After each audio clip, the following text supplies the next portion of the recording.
Hoje, dia 2 de fevereiro, é um dia especial. O Porto de Santos completa 121 anos de existência. E durante esse período foram muitas as transformações e conquistas.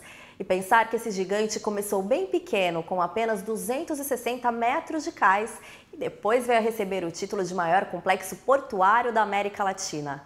Com 13 quilômetros de extensão, esse porto opera todo tipo de carga e bate sucessivos recordes de movimentação, contribuindo de maneira positiva para o comércio internacional de mercadorias.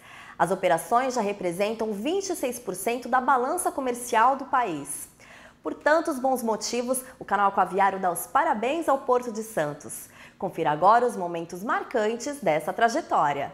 O Porto em Santos existe praticamente desde o descobrimento do Brasil, mas foi a partir de meados do século XIX que ele começou a impulsionar a economia do país. A construção da ferrovia São Paulo Highway foi decisiva para mudar os rumos dessa história. A ligação entre produtor e porto dinamizou as exportações. O aroma e o sabor do tradicional cafezinho conquistou o gosto popular e se espalhou pelo mundo.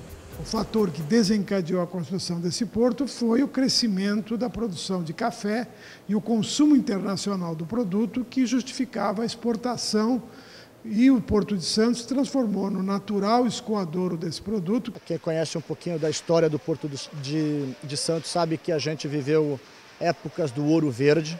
Os antigos trapiches de madeira já não davam conta da demanda. Era preciso melhorar as instalações portuárias. Eis que em 2 de fevereiro de 1892 foi inaugurado o primeiro trecho de cais, com 260 metros. Santos se tornava, assim, sede do primeiro porto organizado do Brasil. Faltava, no entanto, um porto capaz de receber esse produto e ser capaz de embarcá-lo com rapidez, eficiência e economia.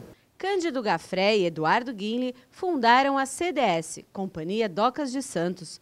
Com concessão por 90 anos, deram continuidade às obras. Que, primeiramente, era uma concessão por 39 anos, depois ela foi, por ingerências e gestões, ampliado para 90 anos. Foi ampliado também a área de construção e, em 1909, esse porto chegava a quase 5 quilômetros, indo do Valongo até o cais de Outeirinhos, onde hoje há o terminal Gilsfredo Santini, terminal de passageiros. Então, toda essa construção gigantesca é uma obra, talvez uma das maiores obras que se realizaram no país na época. Em 1924, Santos já era a maior praça cafeeira do mundo. Quando se fala lá fora sobre Brasil, as pessoas lembram de algumas palavras, né? Uma dessas palavras é café. Isso ficou muito tatuado na nossa imagem enquanto economia.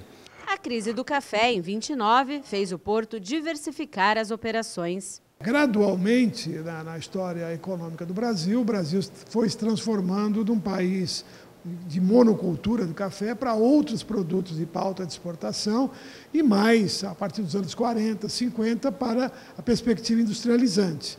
Então, o Porto de Santos foi se reciclando, digamos assim, e se transformando num porto exportador e importador de cargas gerais. O café vai embora, né, se enfraquece naquele momento histórico, mas ficou um porto. E um país que ansiava crescer. Então começa o processo de industrialização brasileira, que se firma muito, né, nos anos 60 e 70, fortemente calcada pela economia santista, pela economia portuária.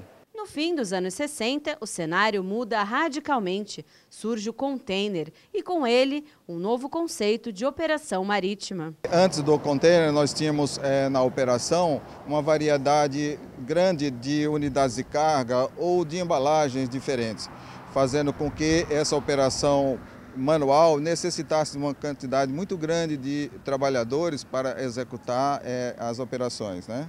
Então, com o advento do container, ocorreu então a mecanização das operações portuárias. Essa é uma modificação em todo o transporte marítimo internacional e chegou um pouco mais tarde ao Brasil, mas também, obviamente, impactou o porto, né? Seja na movimentação, que a movimentação de container é uma movimentação obrigatoriamente mecanizada, automatizada. Na década de 80, termina a concessão da exploração do porto pela CDS. O governo federal cria a Companhia Docas do Estado de São Paulo. Portanto, sai a empresa privada, cria-se a Companhia Docas do Estado de São Paulo, a CODESP, que é uma empresa pública, estatal, federal, né?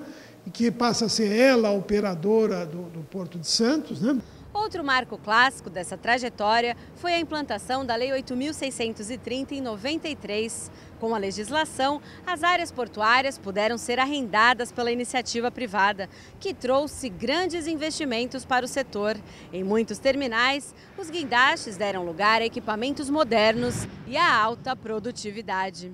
Acho que a gente já chegou a 2,83 bilhões de investimento até 2011, desde o início da operação aqui em Santos. Esse investimento basicamente é em equipamento, basicamente são os RTGs, que são os equipamentos que operam sob trilhos, os PTs, que são os portainers, que retiram basicamente os containers dos navios, muito investimento em tecnologia, em software principalmente, porque você imagina o software que tem que ter para localizar 1 milhão aí de containers por ano.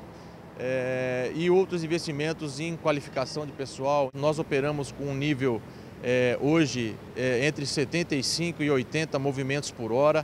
Movimentos por hora é basicamente o nosso índice de eficiência. Os reflexos da modernização podem ser vistos nas estatísticas. Em 1892, a movimentação foi de 128 mil toneladas de mercadorias.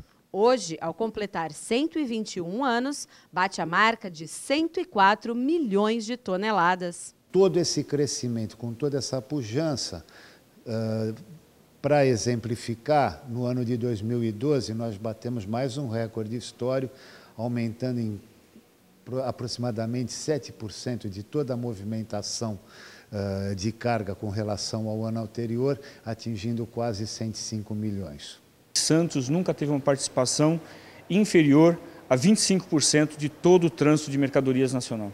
E o futuro parece ainda mais promissor. Em breve, novos terminais serão instalados e as obras de infraestrutura continuam a todo vapor.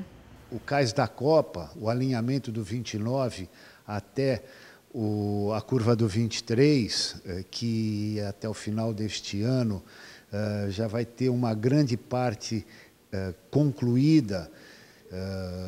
Podemos falar também do reforço de cais da Alemoa, da Ilha Barnabé, do Cais de Outeirinhos, do 12A até o Armazém 23, que vão compatibilizar a profundidade do cais com a profundidade do canal. O Porto tem investido muito, principalmente nessa área de container, né? Nós temos atualmente 2 novos empreendimentos sendo inaugurados no Porto de Santos, né? Então, esses novos empreendimentos com certeza darão conta dos próximos anos. Esperamos que essa atividade portuária é uma atividade realmente que congrega várias categorias. Esperamos que cada vez mais se amplie essa atividade, que gere empregos não só para esses trabalhadores que estão aqui, mas que seja uma atividade promissora de geração de emprego para os filhos desses trabalhadores, para os netos desses trabalhadores, como no passado isso foi realmente trazido de pai para filho, e que essa cidade, realmente, que essa região ganhe essa produtividade em distribuição de renda. A cidade de Santos existe desde o século XVI em função de um porto.